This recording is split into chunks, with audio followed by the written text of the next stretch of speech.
This is part 4, Einstein, the I Am, and the Nature of Reality. There's a famous statement made by Einstein that goes, "God does not play dice." This comment refers to a long-standing argument in the world of science regarding whether it is chance that makes things happen or some kind of unknown causality. Einstein was correct. It's not chance that makes things happen. It's consciousness that is the not so hidden cause. But scientists cannot seem to get their mind around this, and they can't figure out where it fits. If they would make it primary, they would begin to figure it out. Why can't they get their mind around it? Because they're married to materialism. And they have a centuries-long fear of crossing the Vatican and its threat of persecution or even death if scientists tread on the ground of church teachings that are designed to control consciousness. So let's go beyond the stuck side of science and look at how things happen. How do we come to be?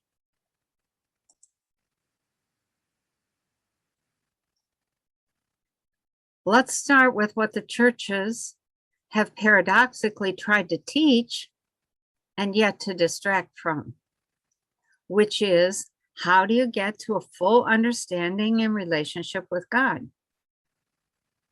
And why do we want this? We want this because it enables us to enter the God state. So let's back up a little bit. In ancient days, there were various names for God. Among them were the Supreme Being, the Faceless One, All That Is, the Still Point, Brahma, the Void, and among the most mysterious, the I Am. Whether you talk about God, the I Am, or some other designation, the whole concept has been greatly distorted. So here's one example of this distortion. Listen to the difference. I am the Lord thy God, thou shalt not have strange gods before me. Versus, the I Am is the Lord thy God within, and thou shalt not make anything or anyone more important. Right off the bat, we have this basic distortion of truth about God and the true nature of the self. One puts God outside the self, and the other puts God within the self. So the result for most people is the truth about ourselves and our connection to God is lost. The path back to the God state requires an expansion of consciousness to encompass everything. And the number and kinds of frequencies you can accommodate are critical. Achieving this connection has long been known as the awakening of Kundalini. When an individual experiences Kundalini, they enter the source, the I Am, the void, the great silence, the Godhead, that which has no name, or whatever you want to call it, and experience the transcendent. This is an experience of the great love, the all-knowing, the all-powerful oneness with God, also known as the I Am. This is the moment you know God. This is the moment you become one with God. This is the moment you understand where the statement, quote, God is the creator of everything, end quote, comes from. This is because this incredibly powerful state of being in which all you know is I am, in which you and the I Am are one and the same, and in which you experience the immense love that is the nature of this state of being. When you are in the I Am, there's total silence, complete stillness. And as you begin to come out of it, the first thing you experience is motion. And then in quick succession, you experience the assembly of your particles, and then you're back to being your entire individual self. What you bring back with you from that experience is a taste of that great love, that deep connection to the I am, and a whole new understanding of what religion was trying to say without saying. So let's create a whole new understanding of God and the nature of reality, as well as the forces that are common in our reality. Science has been trying to figure this out for such a long time. And since science is a collaborative endeavor that's continuously modified and enriched, perhaps we can get things going in the right direction. We aren't going to worry about math or formulas. We're just going to focus on concepts and how things work. So any scientist who happens to hear this might begin to understand and develop the engineering applications that would benefit the world. So to begin, you first need to drop all of your current understandings of science. Let it all go for just a moment. You will also need to drop all of your current religious ideas for the moment. And what you'll see as you grasp what is presented is that the science, the religion, all of it is much simpler than the gobbledygook that people keep sifting through, looking for tidbits of understanding and direction. Also, the religious teachings will make much more sense. Our goal is to understand God and our connection to God. Now, keep in mind that I use the term God only because that's the term people in the Western civilization use. I could just as easily use the term source, Godhead, I am, or some other name. Regardless of the name you want to use, the big questions are, why do we have this concept of God in our lives? How are we connected to God? And how do we get from this thing called God to the stuff of physical matter? The short answer is, God is not something outside of us. We are made of God. And there are 4 stages of transition between the God state and the state of physical matter. So let's look at these. Let's say the first stage of existence is the God state, also known as the source or the I am. And this stage is the foundation of all that is, including you, me, and everything else that exists. This stage is characterized by a limitless space that is silent, unmoving, is completely empty and black, except for billions of tiny pinpoints of light, and that it has a single overpowering awareness that amounts to I am. So let's call this limitless space of awareness mind space, where mind is the awareness property of space, and space is the location aspect of mind. So that's the first stage of beingness, mind space, the ability to be aware of existence. In the second stage of moving toward physical existence, of becoming, let's say that within this silent, still mind space, there arises the phenomena of motion. What you now have is awareness in motion. What's actually moving is space itself. And this movement is in the form of frequencies. So to differentiate this new second stage of awareness in motion from its original condition, let's call this new stage consciousness energy, where consciousness is the feeling aspect of energy, and energy is the motion of consciousness. To be more specific and to create a consistent language of understanding, let's say that mind is characterized by awareness and consciousness is characterized by feeling. In other words, the silent oneness of the I am has now broken up into an infinity of frequency waves. And each of those waves now carries the original awareness of existence inherited from the I am, as well as a new experience of feeling and motion, feeling like you're in motion. Another way of saying this is that mind has become consciousness.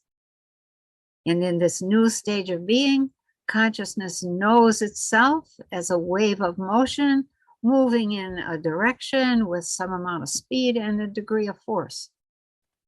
So in the second stage, we have the dual awareness of I am and I am in motion.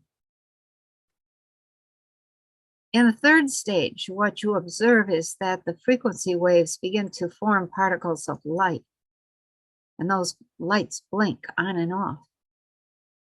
We don't really know why the frequencies do this, but it may be a capacity inherited from the I am and its billions of tiny, tiny pinpoints of light. These particles of light in this third stage now carry the original awareness of existence, plus the consciousness of being in motion, plus a capacity for communication and cooperation with other particles. Let's call this third stage intelligence particles, in which the particle is the communication aspect of intelligence, and intelligence communicates the information carried by the particle to other particles. That information is going to include things like direction, speed, force, spin, compatibility, etc., sometimes called angular motion. So summing up so far, we have three stages. Mind space becomes consciousness energy, becomes particle intelligence, each one being an evolution of the previous stage.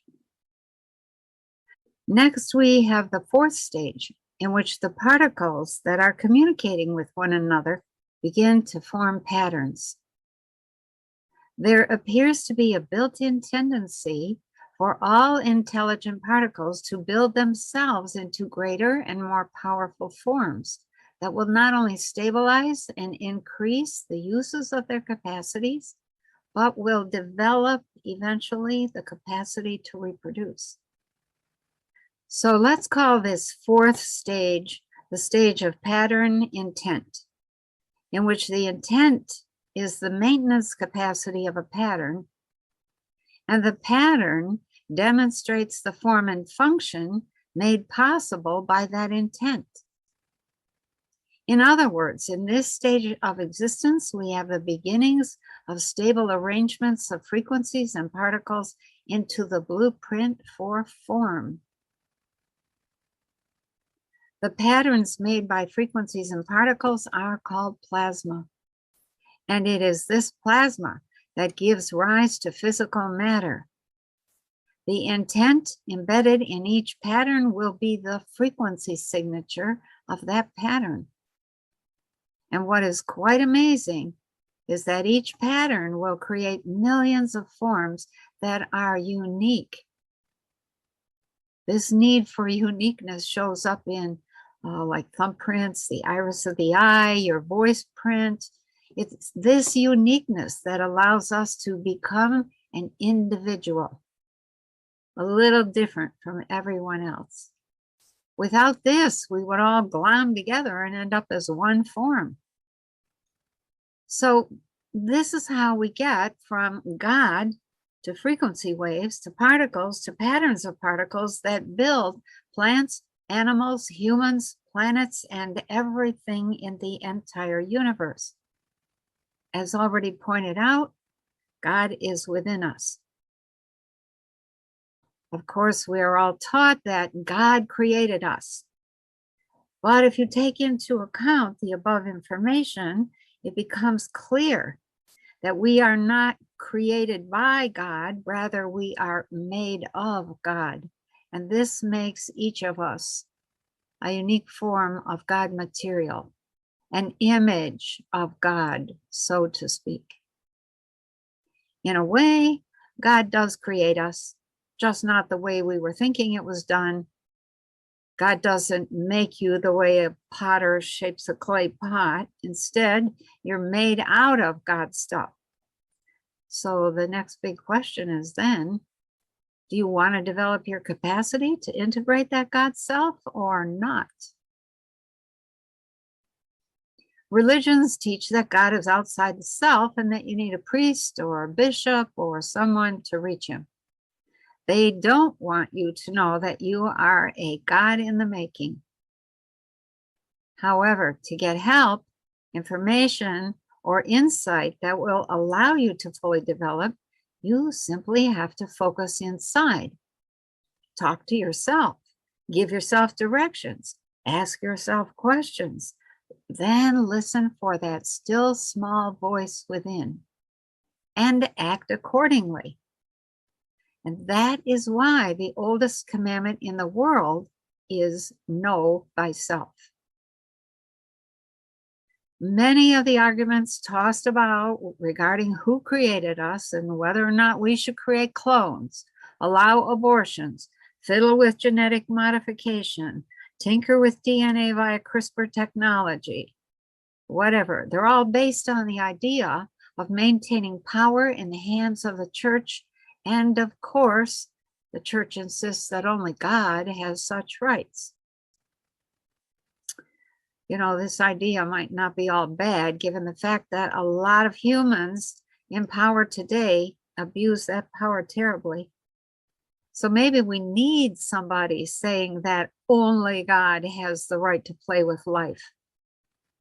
But we cannot grow up and mature spiritually if we do not begin to realize that we are the ones making the decisions and shaping our reality. We have to develop a deep and balanced appreciation for life in its infinite forms and take responsibility for how we use our power. As mentioned earlier, scientists have long feared challenging the control of the Vatican. And so they've entered into this kind of a tacit, unspoken agreement to only deal with physical matter and to leave the consciousness stuff alone, because that is the purview of religions. The result is that we aren't progressing with our spiritual development. In fact, we're regressing to the point of stupidity. The risk is that we will collapse and die out as a race of beings. However, I think there are a few things we should know and talk about before we get to that point, so that maybe we won't get to that point. The truth is that humanoid life across the cosmos is seeded by other humanoids who travel the stars looking for hospitable planets that could play host to some form of human. Those humans traveling the stars are highly developed beings who love life and are very wise. They are the ones who have taken on the responsibility for keeping the humanoid form of life going in its many configurations. The bottom line is that any pattern of life that comes together as plasma and then as matter is going to strive to reproduce itself. And reproduction is the first step toward becoming eternal. Some forms produce seeds, some produce eggs, and some produce live replicas such as the tiny puppy or the human infant. There have been tens of thousands of years that humans of various sizes, shapes, and intelligence have lived on planet Earth.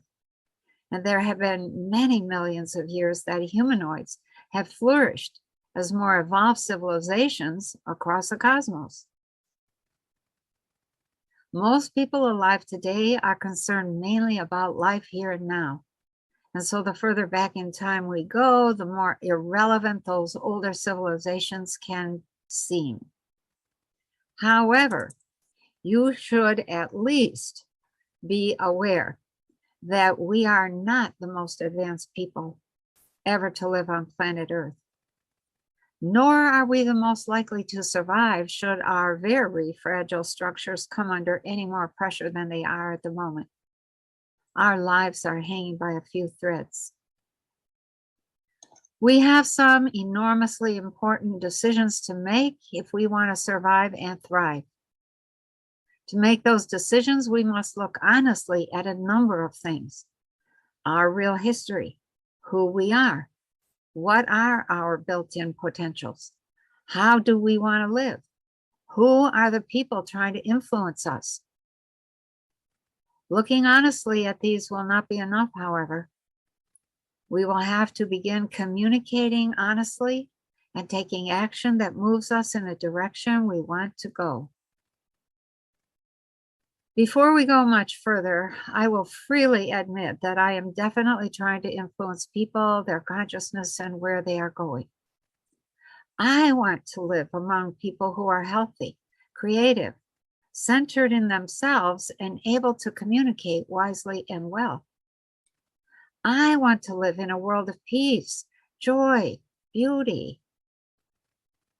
I want to live in a world where I have access to the extraordinary technology that accompanies high-level spirituality. And since I love this world and the people in it, I don't really want to go anywhere else to get these things. I think it will be much more fun and interesting to develop the kind of world I want to be part of right here. I have long been open about the fact that I came here to teach about the mind and consciousness, but I have been somewhat reluctant to discuss how and why this came about, my connections to people from other places, and the massive plan that was put in motion to help the people of Earth get out of the bind they are in and get back in charge of their lives. The tide is now turning, and I think it's time for a little deeper thinking about who we are and where we're going. Thus, I'm very, very grateful that the truth about our real history and life on this planet has begun leaking out. As mentioned at the beginning of this series, some of it matches what I knew before I got here, and some of it is interesting information that I knew immediately after Kundalini, and some is history in the making that I have observed or learned along the way. I think it's important to see where we've been. And I'm sure you remember the saying by George Orwell, quote, "He who controls the past controls the future. He who controls the present controls the past." I'm also very grateful that there is frequent debate around the question, are we alone? Or are UFOs and extraterrestrial life real? Are they present in our world? I have been dealing with people from other worlds for a long time, and this subject is very commonplace for me. But I know there are people who are quite frightened by the idea that ETs could show up. Their consciousness has been loaded by movies that are meant to instill fear and distrust. After having survived a full-blown Kundalini awakening and what that does to the body-mind system, I can no longer stand to watch the unmitigated manipulation of humans by a group of charlatans who hold illusions of grandeur. I will try not to be too blunt with people, but it is time for this foolishness to stop. And I'm not talking about stopping the charlatans. As Forrest Gump might say, a charlatan is as a charlatan does. No, what I'm talking about is the process of waking up. Waking up to the facts. Waking up to the illusions, delusions, and fairy stories we hold. Seeing the bigger picture. Taking responsibility. Letting go of the old world if necessary. And building a new one. We have enormous potential built into us. And for the last 2 years, we have been pissing it away by fussing over something that didn't really even exist in the first place. A lot of people believed it was true. They drank the Kool-Aid, and now we have a mess to clean up at every level of life. This is not how the God within wants to live. We are designed to keep unfolding. So let's put our history into our back pocket and move on to the next part, where we'll take a look at the people who have been or are still big influences in our life, how we see the world, and where we are going. Let's go on to part 5.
Hi everybody.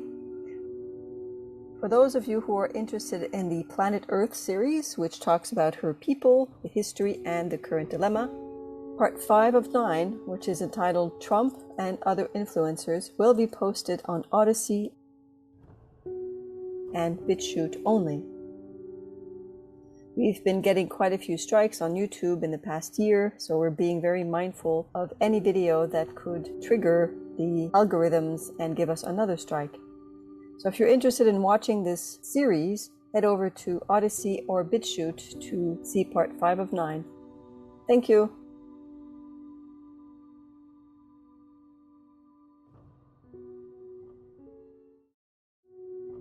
Hi everybody. For those of you who are interested in the Planet Earth series, which talks about her people, the history, and the current dilemma, part 6 of 9, entitled Devolution, will be posted on Odyssey and BitChute only. We've been getting quite a few strikes on YouTube in the past year, so we're being very mindful of any video that could trigger the algorithms and give us another strike. So if you're interested in watching this series, head over to Odyssey and BitChute only. Thank you.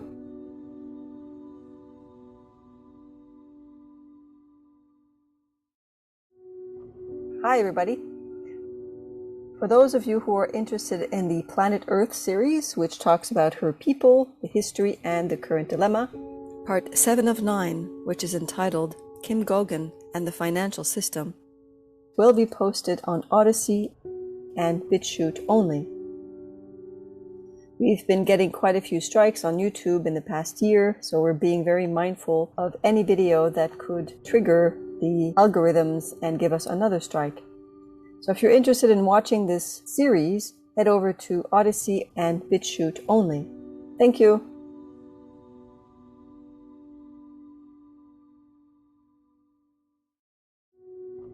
Hi everybody. For those of you who are interested in the Planet Earth series, which talks about her people, the history, and the current dilemma, part 8, the financial system, will be posted on Odyssey and BitChute only.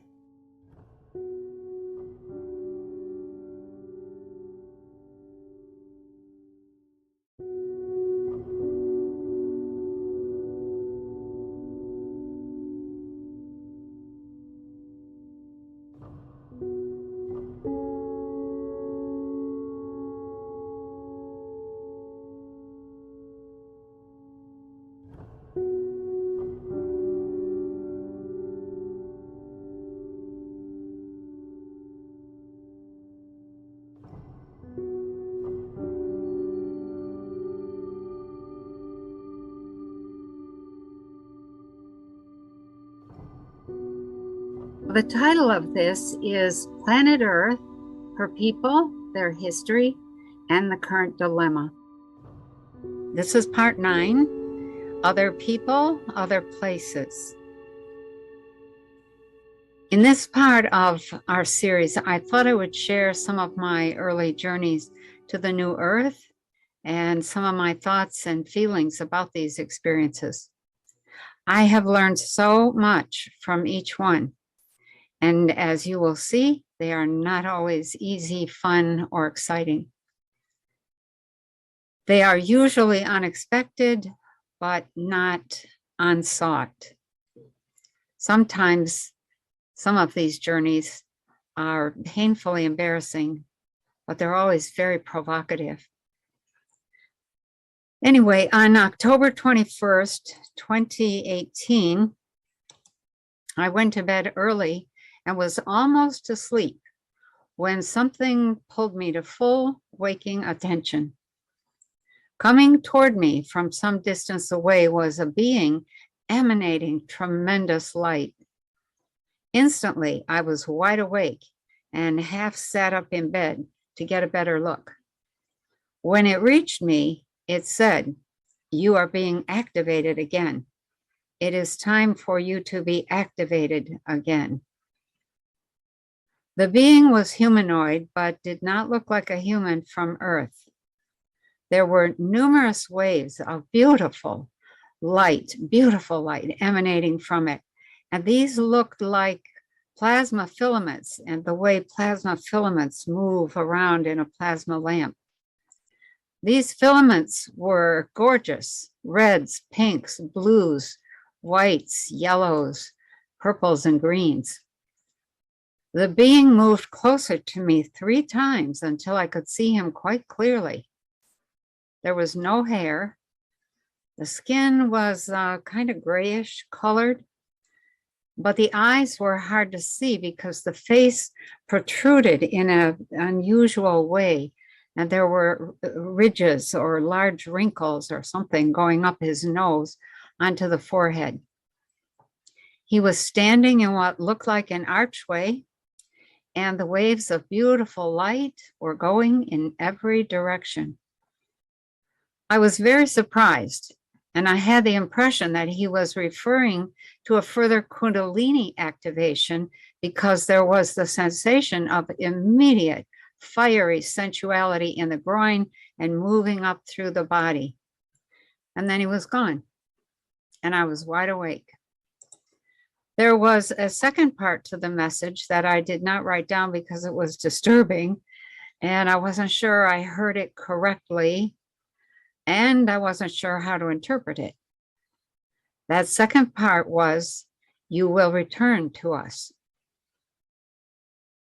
My thought was, return where? To whom? When? Return how? Was he referring to death? Am I done here? Why? I don't feel done. Was the return, quote unquote, return, an ideological reference?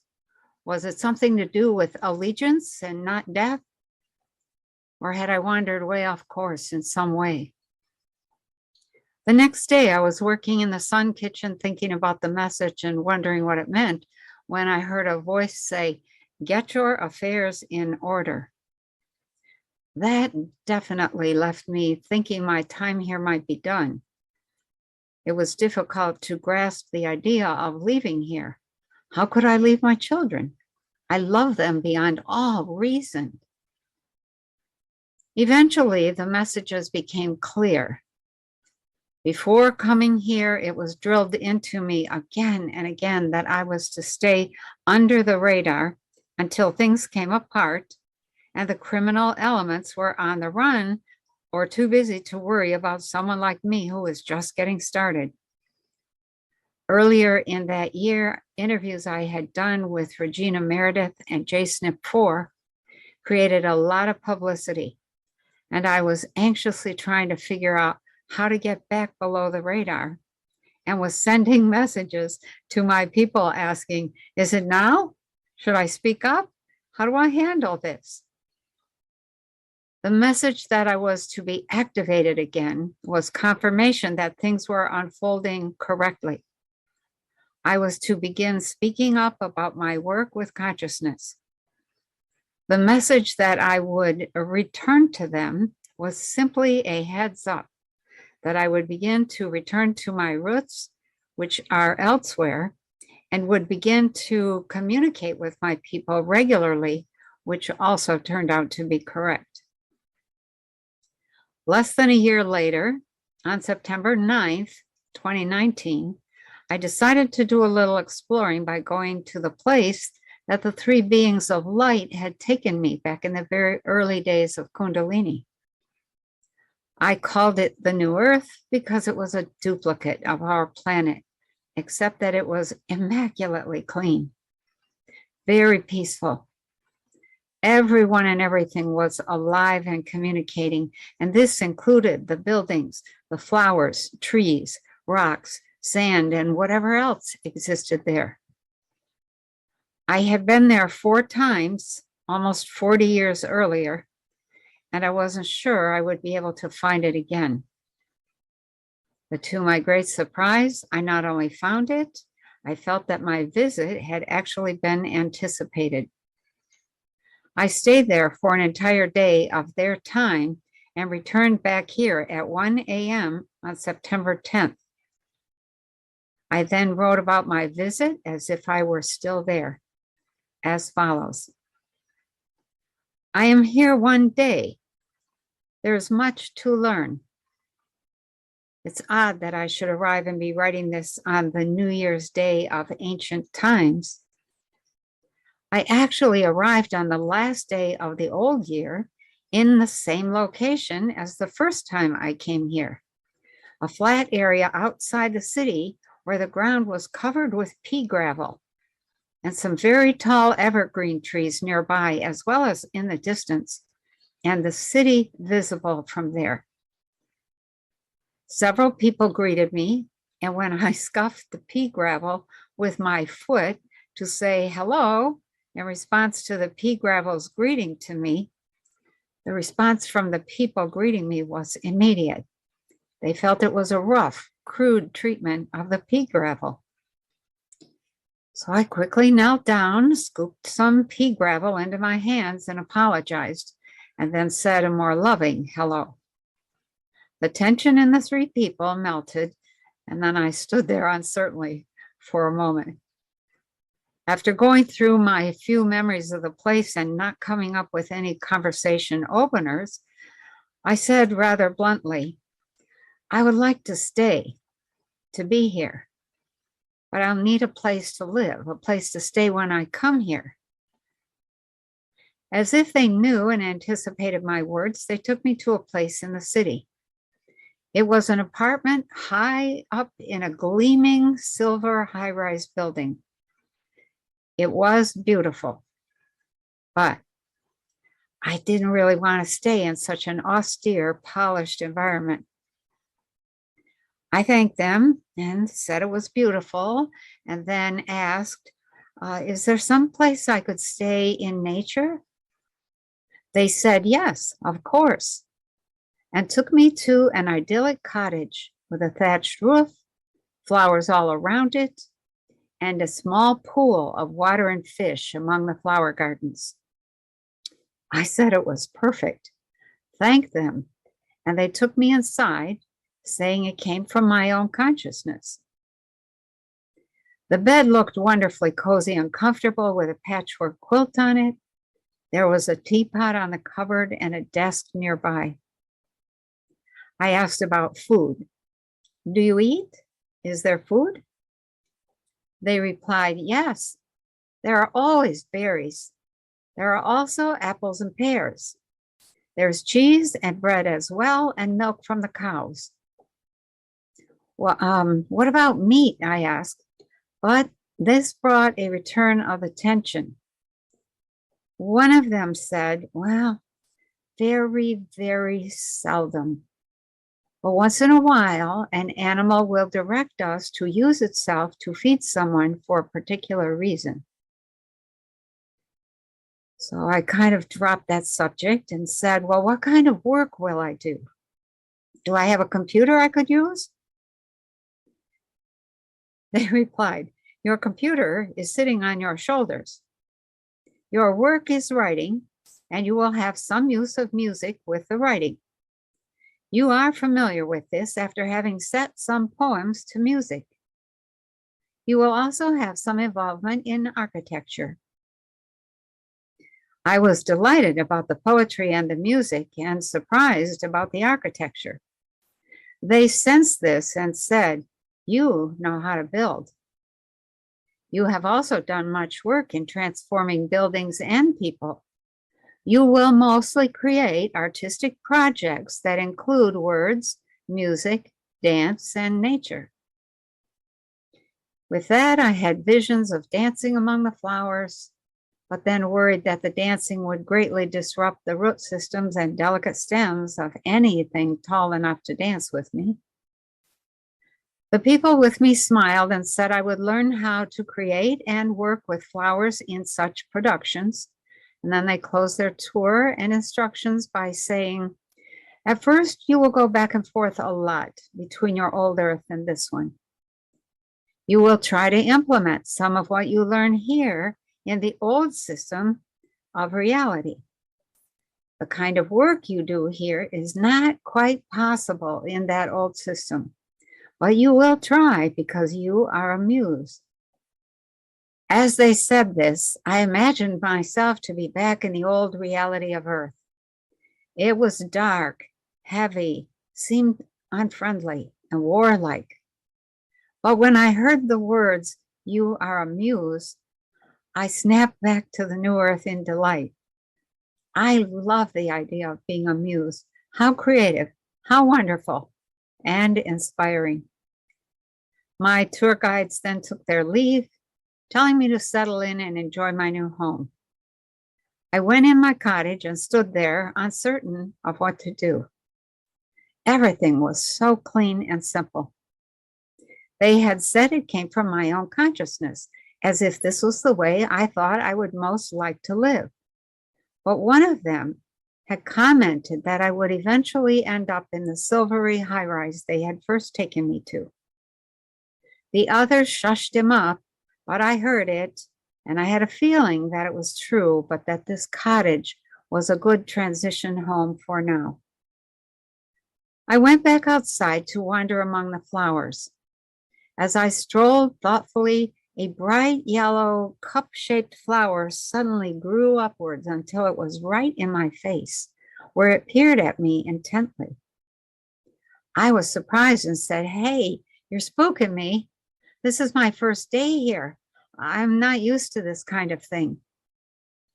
The flower quickly retracted, but then I noticed a fish sticking out of the water, eyeing me. I was a little more spooked and decided to go for a walk. I walked into a magnificent forest of tall, stately trees that had no downed limbs or underbrush. I walked for some time, following a path until I came to a large cathedral among the trees. It was stunning in its beauty, and I could hear music inside. I went in, and the experience is difficult to describe. The music increased to a glorious, sublime crescendo, and I felt like I was going to dissolve. I went back outside for a moment, and I felt like I needed to gather myself. But I had the thought, once I was out there, you know what? This is a real church. This is what churches are supposed to do. Dissolve our old selves and renew us.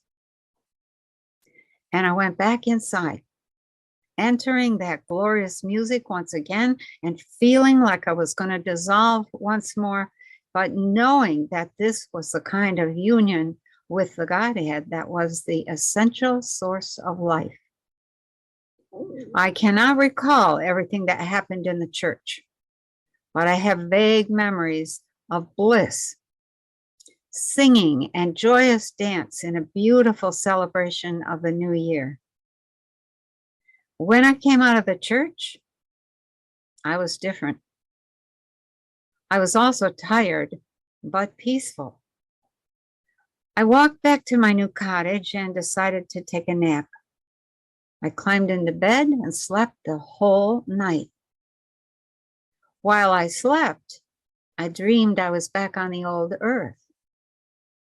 And when I woke, I got up, made a cup of tea, and decided I should write down the events of the previous day.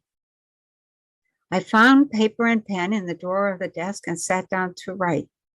And I wrote, I am here one day. I arrived on New Year's Eve and joined the celebration. When I returned to life in the old reality, I essentially wrote down exactly what I had already written when I found the paper and pen in the desk of the new earth.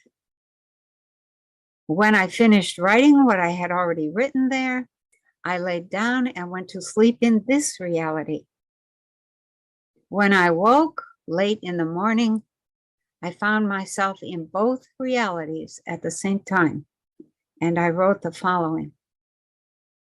I woke in my bed in the old reality and the reality of the new earth at the same time and decided to just lay there and enjoy the freedom to stay in bed as long as I wished. Both beds were very comfortable. After an hour of relaxed thinking and daydreaming, I got up and focused on doing my exercises in the old reality, even though I felt sluggish and heavy and wished the atmosphere was not so thick and humid. When I was finished exercising, I got dressed and went out to open my chickens. While out there, I remembered Nellie saying I should pick some raspberries. So I walked over to the raspberry patch and found quite a few were ripe. I started picking and eating them, standing right there in the raspberry patch. And after a short time, I had the thought, breakfast in the raspberry patch.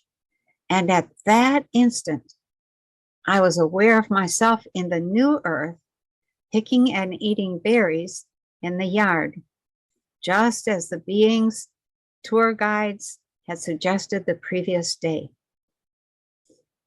I continued picking and eating until there were no more ripe ones, and then came inside in both realities and made some tea. I decided to have a bowl of granola in the old reality, and as I ate, I wanted something more substantial in the new reality.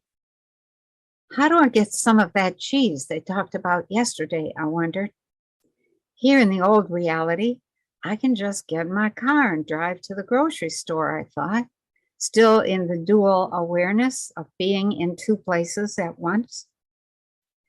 Maybe there would have been more options if I had stayed in the city where they first took me. I looked out the window, seeing the landscapes in both realities. The city was about a mile away in one view, and there were treetops and blue sky in the other. Well, maybe I'll walk to the city and just look around, I thought. I finished my tea and rinsed out the cup, noting that both realities had running water. At that point, I realized I had to go to the bathroom in the new earth reality. I had been there a whole day, and this was the first time I'd felt the urges of my body's mechanisms. I looked at the bathroom briefly the previous day, but now I went to examine it more closely. There was some sort of apparatus that I was sure was a toilet, but it looked more like a box with a round hole in the top. It reminded me of my grandmother's outhouse, a plank with a hole in the top, no water tank, and a pit for the waste material. However, this one had a seat cover with some latches on it, and there were some knobs, dials, and buttons on the side, along with several instructions that said 1, close, 2, lock, 3, set to dissolve, and 4, press enter. I emptied my bladder and bowels and then did as the directions said, not knowing what to expect. After pressing enter, there was nothing. No sound, no lights, no movement or vibration. I wanted to open that box and look inside to see what was happening, but I was afraid I might interrupt something. So I decided to look later. In the old reality, I had to go shopping to get some supplies for my September Intuition 1 class. So I combed my hair, got my purse, shopping list, and drove to Pawpaw. On the way, I became aware of walking toward the city in the reality of the new earth. While moving through the grocery store in the old reality, pushing the grocery cart and filling it with groceries, I arrived in the city of the new earth and found a large open area that reminded me of an open air market, but no one was selling any food. I stopped a young couple strolling by and asked if they knew where a grocery store could be found. They seemed to be uncertain of what I meant by grocery store. The woman asked me how long I had been there. About a day, I replied. Her companion said he had heard of grocery stores from other new arrivals, but they did not know where one could be found and didn't think they existed. I asked, well, how do people eat? Where do they get food? The woman then asked, do you need to eat? I wasn't sure what to say. I did need to eat, but her question and tone made me think that maybe there was something wrong with eating. The man then suggested, maybe you should talk to your guides and get the information you need. What guides? I asked. The guides who met you when you arrived. Guides are, and I was completely interrupted at this point, and I don't know what he was going to say because I was back in the old reality completely. Only a week later, I woke early in the morning, and after a short time of enjoying the luxury of lying in bed, I decided to visit the new earth again. Using my mental technique of climbing a ladder straight up into the sky, I climbed for a long time until everything was blackness around me. Finally, I could see the new earth not far in the distance, and in my excitement at having found it, I jumped off the ladder and half flew, half fell to the planet's surface, landing in my familiar landing spot, a clearing among the trees. I remember feeling like a chicken that fell off its roost, a funk. After a moment or two of trying to reorient myself and then sending out a telepathic message that I had returned, I headed toward the cottage that served as my home while there. In walking past the city, I remembered one of the people who first greeted me saying I would eventually move to the apartment in the city that they had prepared for me. And I wondered why he said that, but I kept going until I reached the cottage. Everything was clean and orderly, just as I had left it. And I remembered my search for food the last time I'd been there. I wasn't sure what to do next, but thought maybe I should pick a bowl full of berries and have them available in case I got hungry while there. I got a bowl from the cupboard and went out in the garden to pick berries, but immediately noticed a chair among the flowers. I went to sit in it, thinking I would just enjoy the beauty around me for a few minutes. The chair was an old-fashioned Adirondack chair and easy to relax in.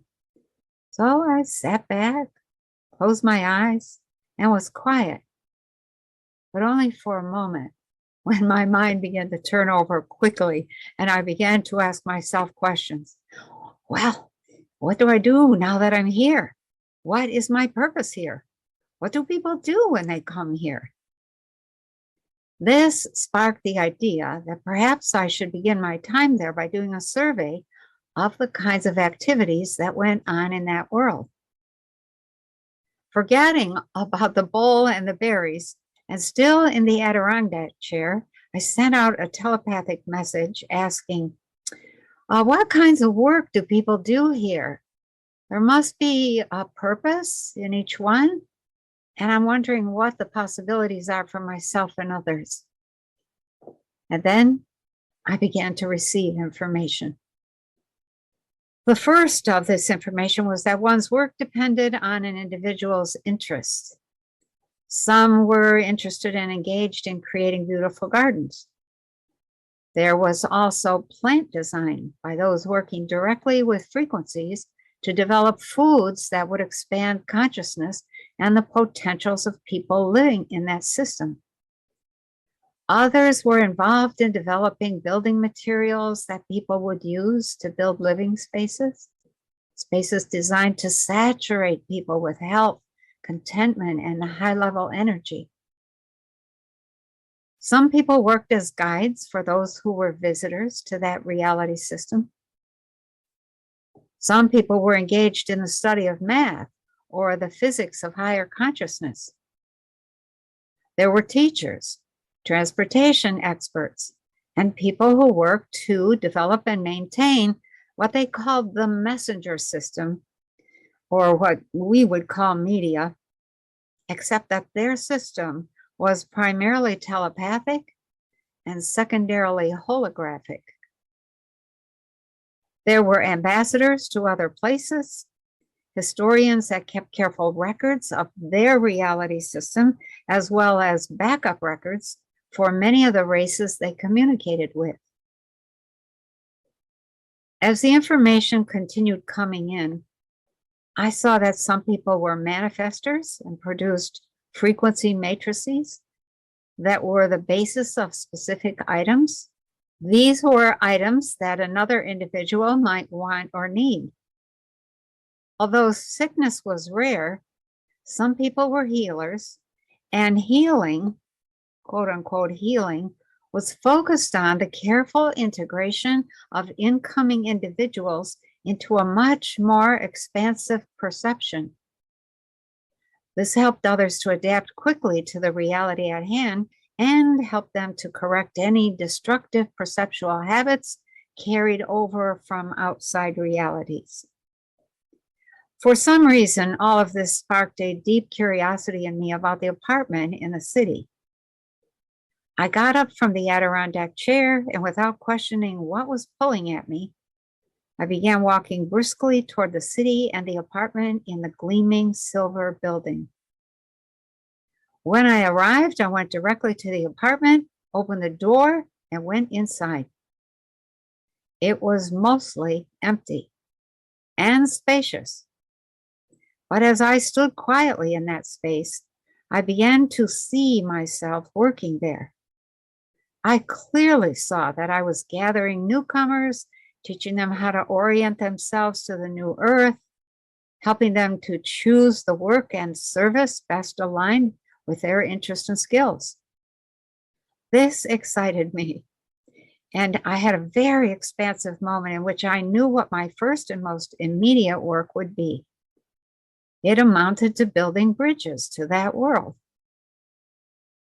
Momentarily, I felt as if I were some sort of missionary or a traveling educator to other worlds. And then I experienced a full-blown memory of myself in my home in the Pleiades. What a contrast.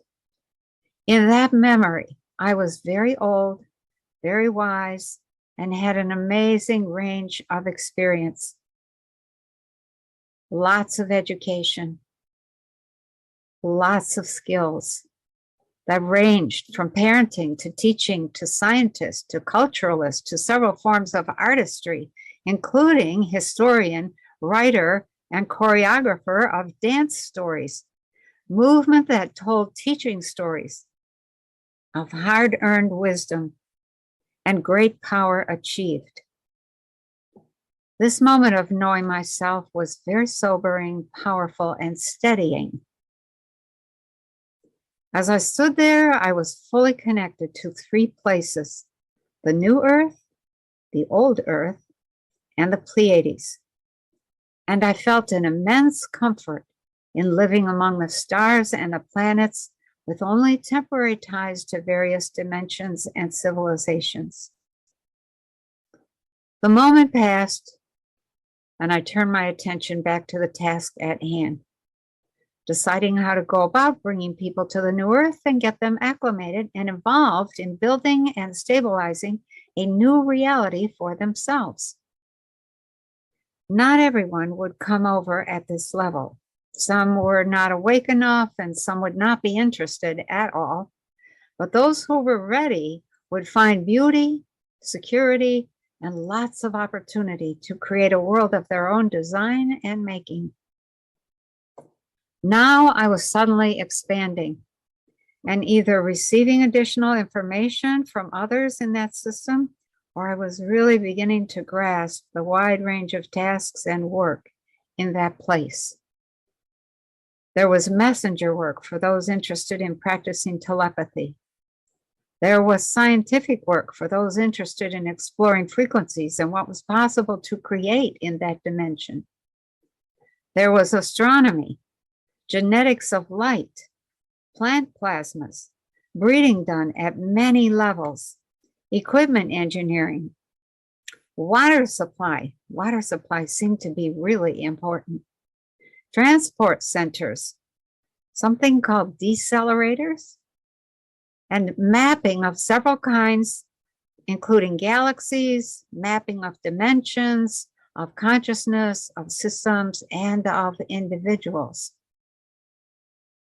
There was analysis of maps, mostly maps of the universe, education about all of the above, all of the arts, music, dance, mythology, literature, architecture, ancestry, movies, math, language, and symbol systems, ambassadorship, governance systems, family systems, and many other forms of work. By this time, I was thinking about my role and that it would be temporary. At first, helping people to come over to the new earth, and then teaching, and then moving on. I was considering where I would move to when I began to become aware of moving back to my life on the old earth with all of its chaos and tensions. The clock struck 8 a.m., and I decided it was time to start the day in my old life. And that's the end of my notes about the first couple journeys to the new earth. So the conclusion here, these were some of the notes that I made back in 2018 and 2019 as I began making really deliberate efforts to get familiar with the new earth. I also visited a planet similar to ours that I do not know the name of, but it was occupied by people who were a little smaller than we are. They looked like us, except that their eyes were a little bigger and their skin was grayish color. They were not grays. Their technology was phenomenal. It was interstellar. Nothing was wasted there, nothing. And everyone took a turn working in the gigantic greenhouses to grow food. Everybody had to do a hitch in the greenhouses, the way we here do a hitch in the Army or the Navy. They had housing similar to the people on Circo. Entire units were plugged into a single architectural location. And so if you wanted to leave, you took your house with you and it got plugged in somewhere else. And they cared for their children as if these little ones were the greatest of treasures, which I really appreciated. Since the early days of Kundalini, I have also visited a place that I call the Crystal City. I went to school there quite often, especially in those early days of Kundalini, and never knew where it was or what it was called, although I now suspect it was inside the earth and may even be the city of Shambhala. I'm not sure how you say it, where the accent is, Shambhala or Shambhala. The teachers there, anyway, were very old, extremely old, and very wise. Everything was made of a crystalline light that was very bright.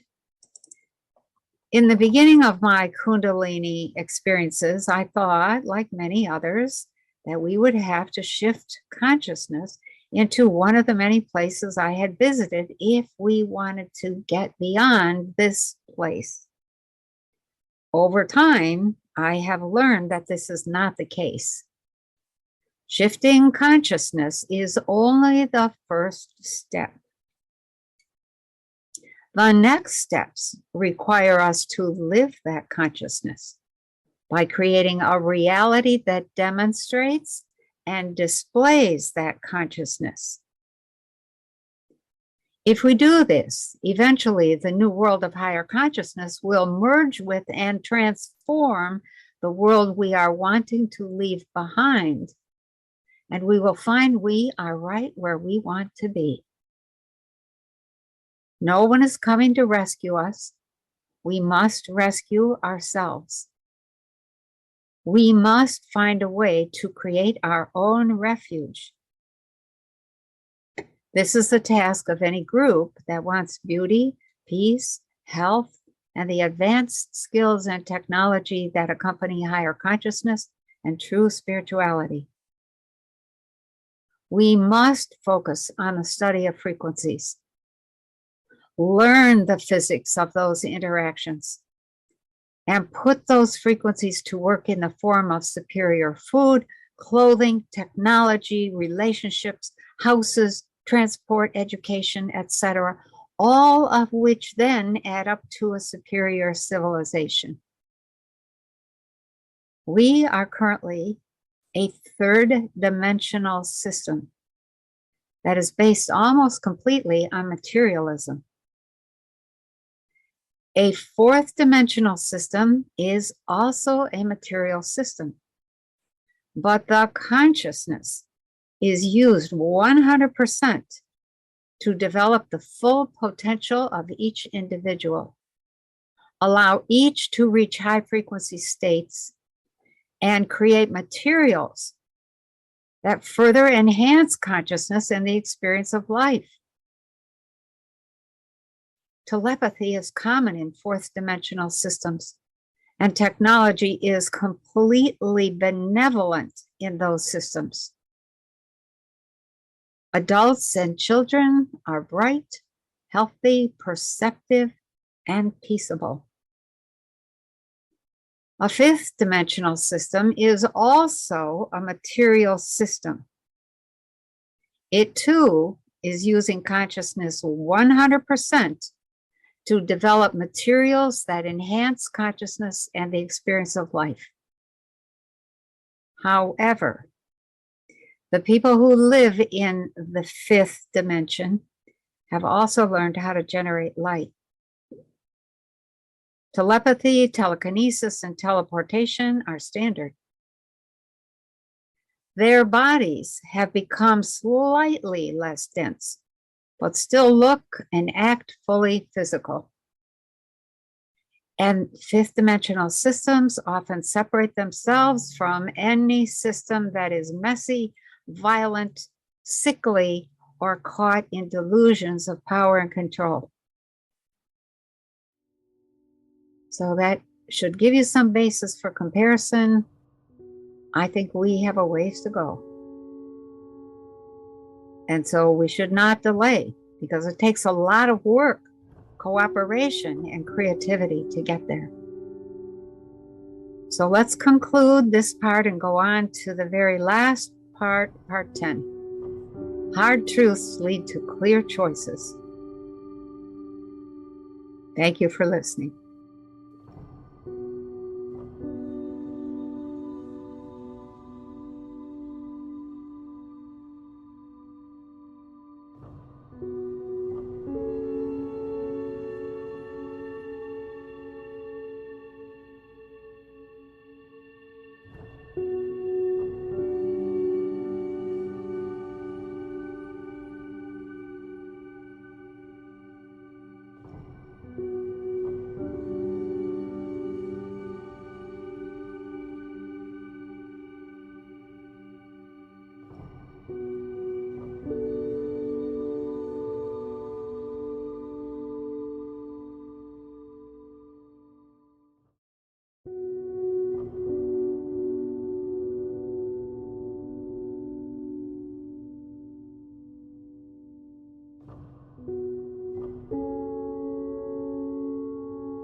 the title of this is Planet Earth, Her People, Their History, and the Current Dilemma.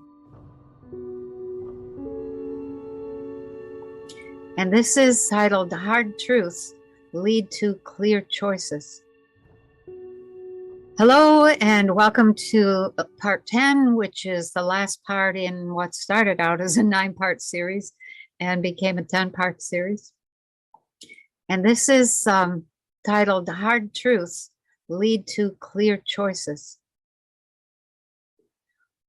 When I look at what's going on here on the surface of our planet and what is considered normal among other civilizations, both in planet and off planet, I want to cry. Here are some of the differences between the way we live and the way other people from other planets live. Number one, other people are healthy. We are sick, physically, mentally, emotionally, and spiritually. 2, other people are generous and caring. We almost pride ourselves on how well we can cheat and how much we can get away with. Number 3, other people live in peace. We have nothing but continuous war. Number 4, other people live cooperatively in simple abundance with everything they need. We have staggering poverty, blatant racism, and vicious competition. Number 5, other people have developed their consciousness to an extraordinary degree. We waddle around in mindless ignorance while telling ourselves how great we are. Number 6, other people have taken the time to understand the nature of reality. We are in too much of a hurry to understand anything. Number 7, other people live in pristine cleanliness and order. We live in filthy cities and constant chaos. Number 8, other people surround themselves with beauty, harmony, and materials that contribute beneficial frequencies to mind and body. We surround ourselves with cheap materials that contribute to disease, tell ourselves that we cannot afford beauty, and have no idea how to live in harmony with anything, be it plant, animal, or even our families. Number 9, other people have no use for money and have organized life and resources so that everyone is taken care of. We lie, cheat, steal, and murder for money, never have enough, and are committed to struggling for more of everything so that we can feel like we're better than others. Number 10, other people have educated themselves with truth. We have entertained ourselves with illusions, stories that have little to do with anything real or truthful. Number 11, other people have integrated amazing and powerful technologies into their lives. We have been sold invasive technologies that will keep us slaves. Number 12, other people have assessed their space, their time, their resources to maintain balance and maximize pleasure. We assess the space, the time, and the resources of those we intend to victimize and take advantage of. Number 13, other people have matured sexually. We are lost in a world of porn, honey traps, and guilt. Number 14, other people do not eat their children. We torture, use, abuse, and even eat children mercilessly. Number 15, other people live consciously in such a way that doing no harm is paramount. And everything they do, say, and think is aimed at healing self and others. We live unconsciously in such a way that everything we do, say, and think is harmful to others, and nobody cares. Lastly, number 16, other people take responsibility for organizing themselves and their laws around principles based on love, equanimity, truth, and generosity, and other things, other ethics. We continue to drift, fail to take responsibility for ourselves, and remain disorganized until strong men, priests, and politicians come along and force their ideas of organization onto us, which we then use an excuse to divide into camps and complain about one another.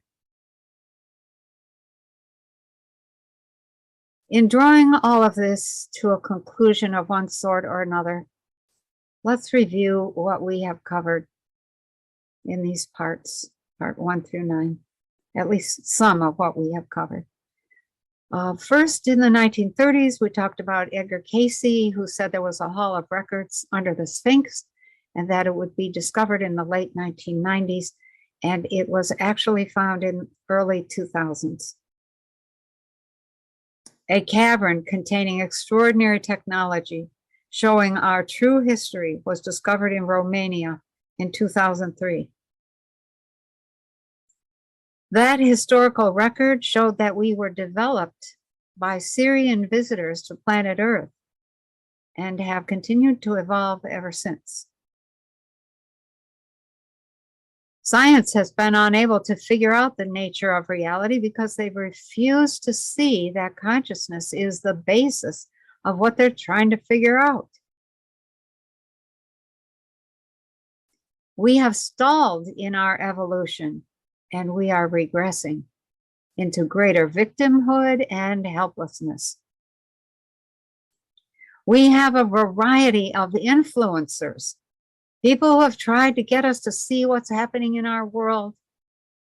And a few of these influencers, including those we have mentioned above, Benjamin Fulford, Donald Trump, Tyler and Doug Gabriel, Michael McKibben, Patel Patriot, Kim Goguen, and a host of others, are offering us information about our situation that provokes deep anxiety in many people, but are really only offering us information that we can use to evaluate our situation.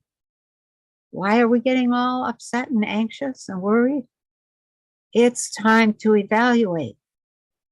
Let's also keep in mind a background of other information coming at us 90 miles an hour from a host of YouTube personalities that range from Charlie Ward, Simon Parks, Cliff High, John Rappaport, to Juan O'Sullivan, Mike Adams, Catherine Austin Fitz, Del Bigtree, and many, many others pushing at us to look at both sides of the equation. And we must consider everything. The situation we are in, the people trying to inform and influence us, our true history, our potential as human beings, the interest of ETs in our sturdiness and resilience, the dreams of the kind of world we would like to live in, and the long predicted leap or shift in consciousness. The history we have been fed is a history of control, put in place by those who believe they could control us forever. Their formula for control is based on regular resets that force us to adjust to the controlled changes underway. The current reset is not new. There have been regular resets over a couple thousand years, and each reset is designed to respond to whatever personal, mental, and emotional growth has occurred since the last reset in order to keep it all in line. New resets are designed to curb that growth, distract us, and carefully push us in a particular direction, always away from the truth. The goal of the controllers is to create distractions full of controlled promises that hint at a glorious future that then never materializes. Down the road, when we have figured out the game currently being foisted on us, there will be another reset with all new distractions and promises, which is exactly what we are seeing at this point in time. Can our situation evolve in our favor? Indeed, how must it evolve if we want a good outcome? Is there a path that will take us to a better future than the one we're currently looking at? Yes, there is, but it's not a quick fix. It's a long, steady, keep your eye on the goal path. Just keep stepping along. There are over a dozen steps or stages or things to keep in mind here to get this situation to evolve the way we want it to go. First, we must awaken to the game, the fact that we are being played, to the reality of the changes happening around us, to the truth, to ourselves, etc. We have to wake up. 2, if we can awaken, guides will appear to help with the process of awakening.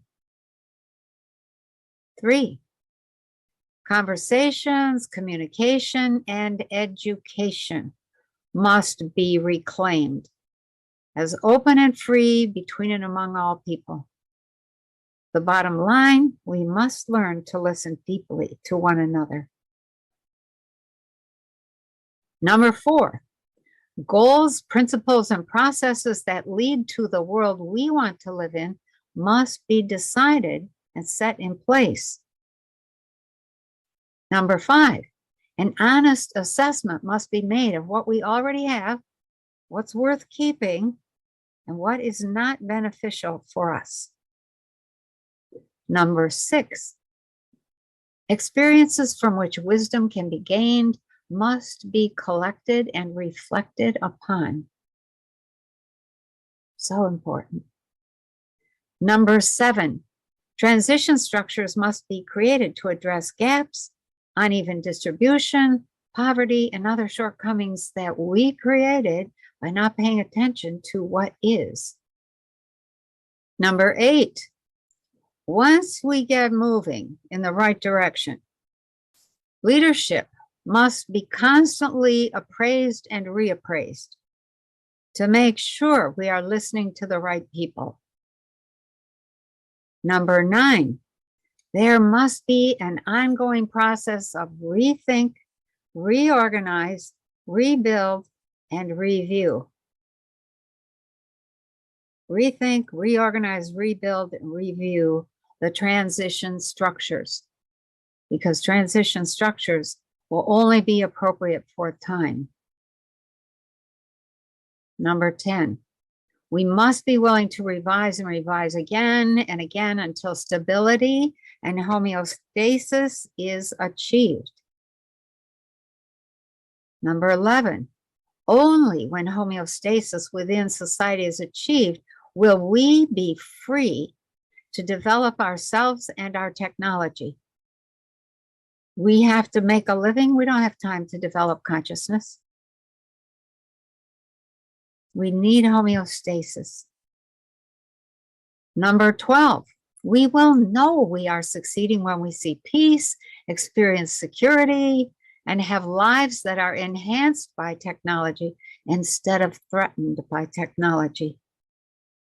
And number 13, we will know we are succeeding when we discover joy in the simplicity of the everyday, capital E, everyday. So there's a lot of talk going around that talks about war and resistance right now. But can we resist? Should we resist? And if yes, what should we resist? The truth is, we really don't have time to waste on resistance. If we do resist, what we are actually resisting is our future and the promise of peace. We are resisting the development of humanity's built-in skills, such as telepathy or clairvoyance. We are resisting working with new forms of energy, a more evolved social order of simple abundance, and much, much more. Why do most people live inside their planets, including those who live inside ours? Living on the surface of a planet is symbolic of living on the surface of the self. Failing to go deeper into the structure of the self to discover the hidden potentials that would catapult us into a whole new understanding of reality and the possibilities there. Living on the surface also leaves us subject to violent cataclysms and the destructive forces that hang over us like the sword of Damocles. Our work is cut out for us. Here's a little list that suggests a few things we can begin working on, or at least be aware of. 1, DNA responds to frequencies. When we fill ourselves with dead and low frequency food, we shut down our own functions and lower DNA. When we live in square boxes made of materials that take energy from us instead of adding energy to us, we lower our DNA. When we listen to destructive music, we lower our DNA. When we watch violent, frightening, or uninspiring movies, we lower our DNA. When we stay in boring jobs or unfulfilling relationships, we block the energy of our own DNA and eliminate our own possibilities. When we fill our days and weeks with stress and fear and worry, we lower our DNA. When we engage in war, we hurt ourselves and lower our DNA. And when we disconnect from Mother Nature, we become less intelligent and lower our DNA. The result is that we are not moving into fifth dimensional living or even fourth dimensional lives. We are regressing to two-dimensional existence. And the perfect example of this is the concept of the flat earth theory that people keep talking about. The idea that the earth is a two-dimensional concept was put out there by the fools in the cabal who wanted to confuse and distract us from any expansion of consciousness. And I'm astounded by the number of people who have fallen for it. When we stop screwing around with stupid ideas, when we stop acting like little kids who feel guilty because we think we're in trouble with some unseen parents or authority, when we stop thinking that we are going to raise our frequencies and ascend above the fray, we might have a chance to expand consciousness to include some of the higher frequencies. We are in this world because this is what our consciousness is capable of at the moment.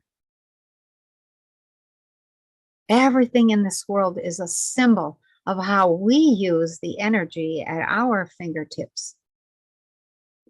Every symbol, whether it's a chair, a nuclear reactor, or a toothbrush, is an indicator of what we know about energy.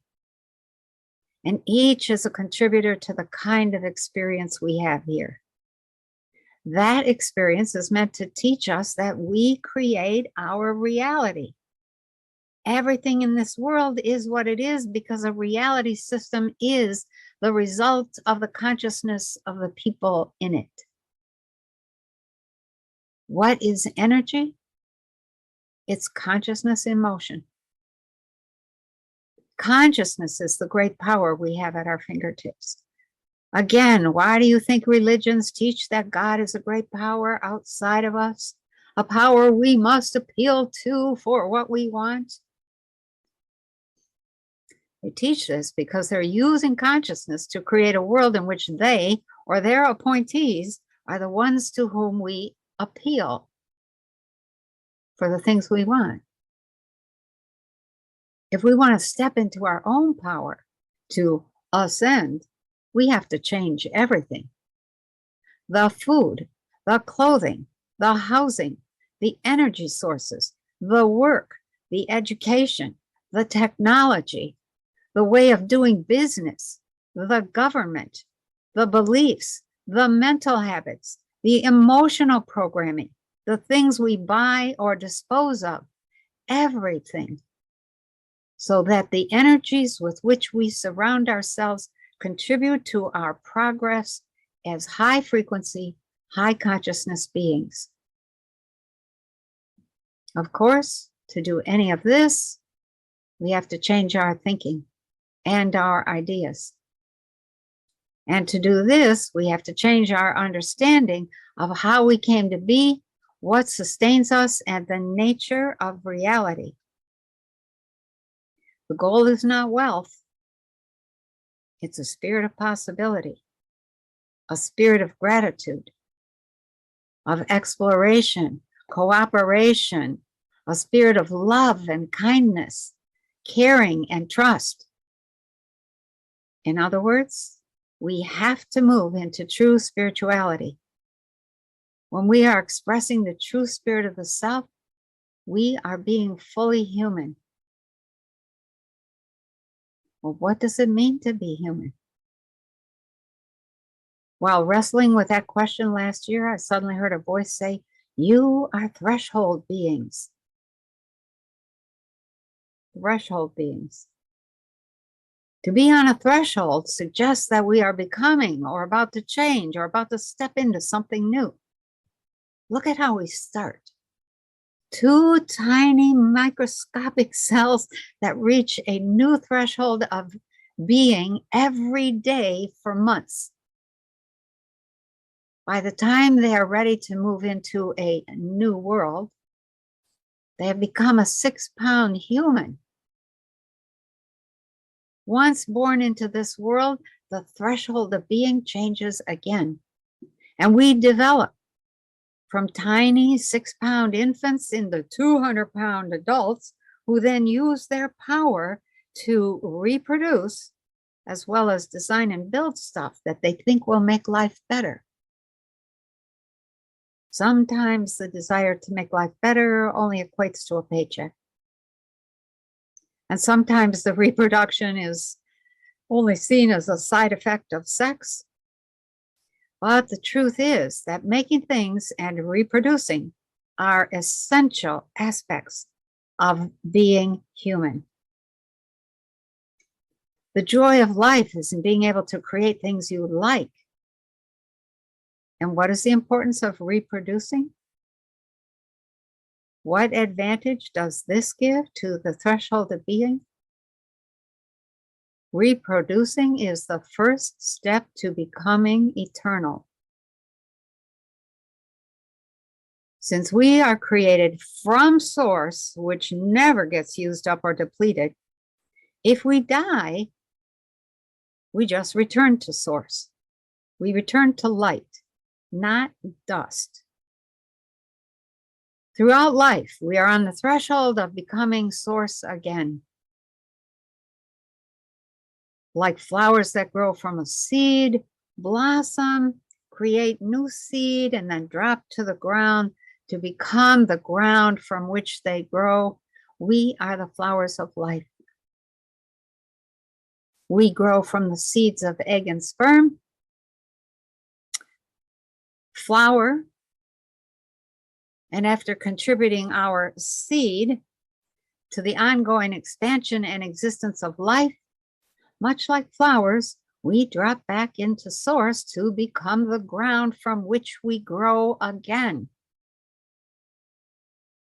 So perhaps the answer to the question, what does it mean to be human? Is that it means that we are the flowers of life.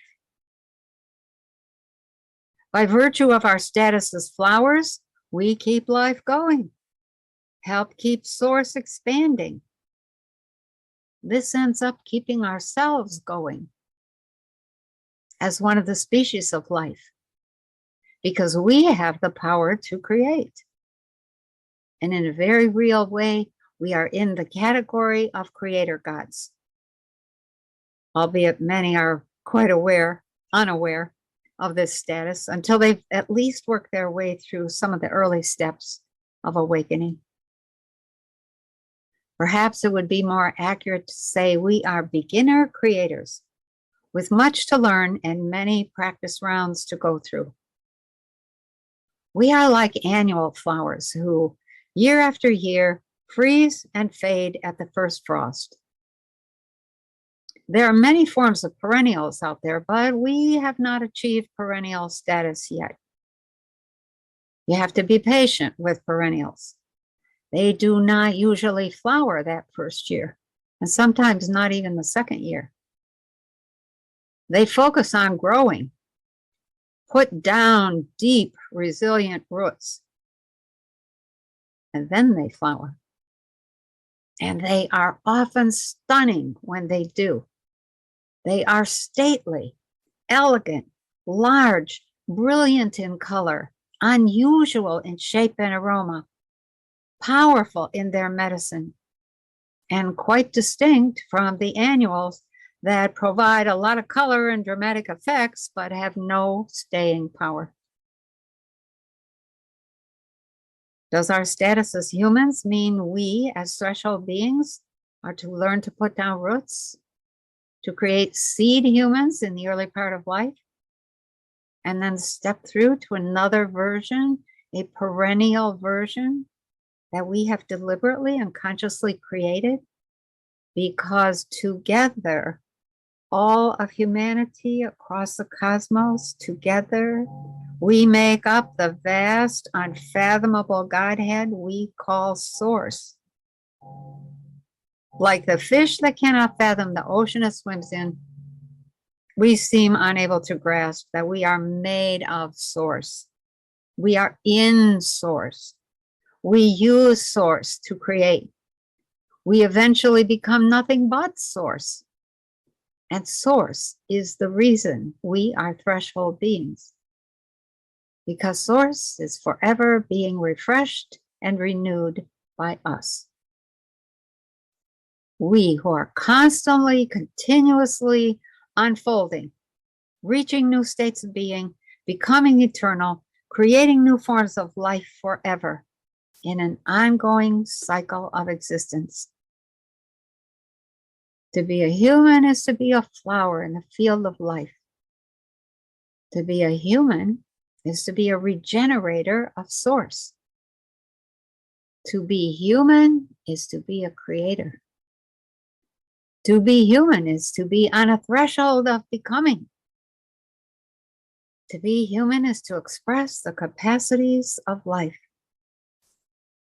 To be human is to be among the gods. To be human is to be a keeper of life. To be human is to learn to be perennial. To be human is to be rooted in Source. To be human is to be Source. So people run around talking about spiritual this and spiritual that. They want to be more spiritual, but what is true spirituality? It is the unique spirit of the individual. Since every individual is rooted in Source, and Source is an extraordinary state of being with one thought, that thought is, I am. And one feeling, that feeling is intense love and bliss.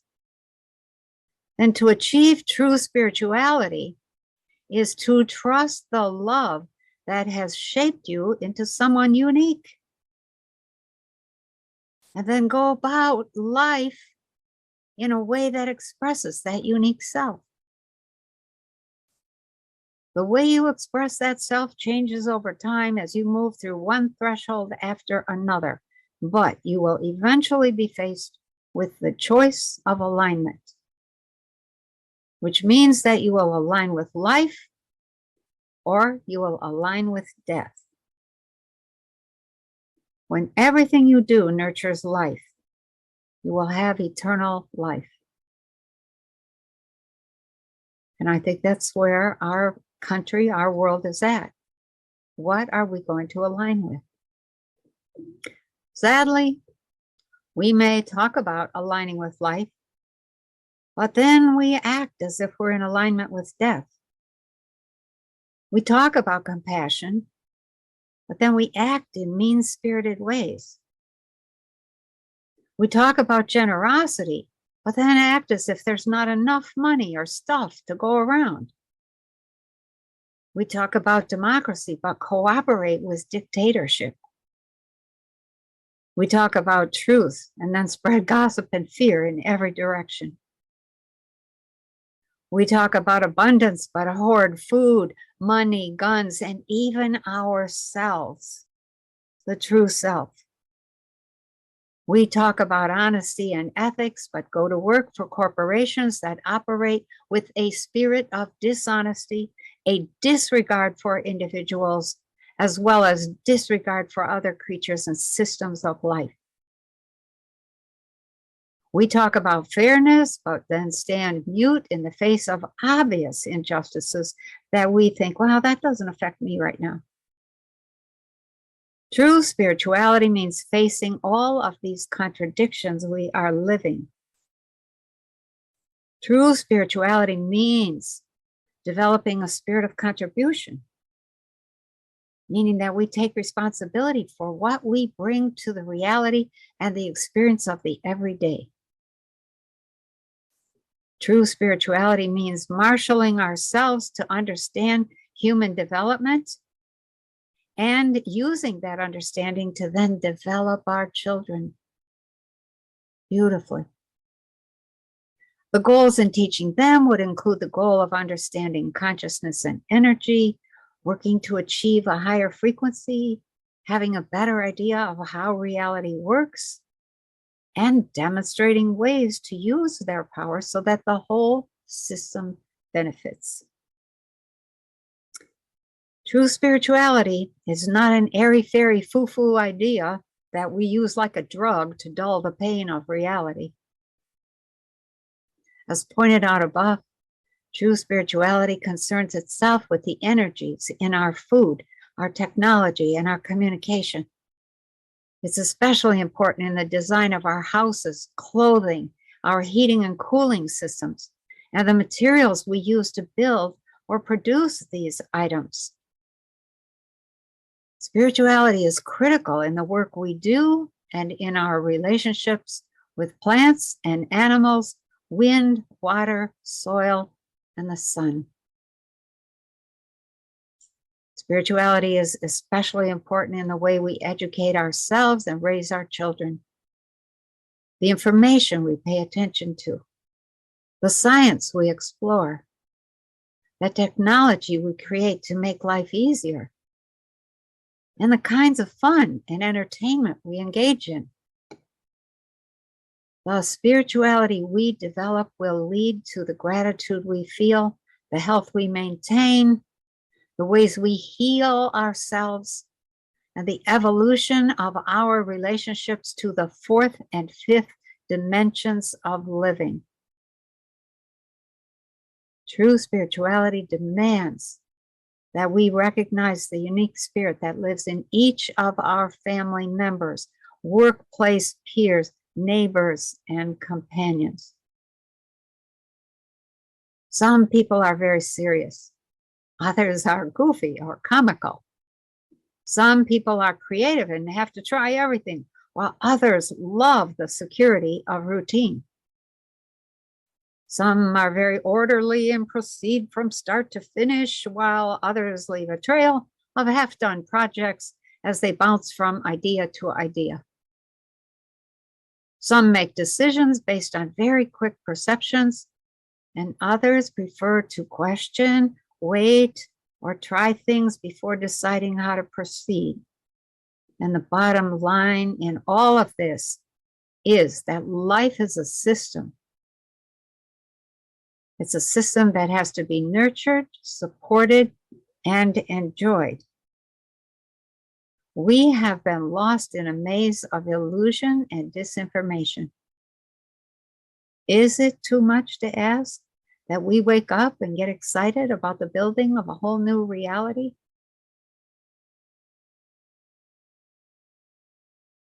I leave you here to observe the wider world around you, to consider the fork in the road that we have come to, and to think about the excitement of exploring and putting together a whole new dimension of life. Thank you for listening.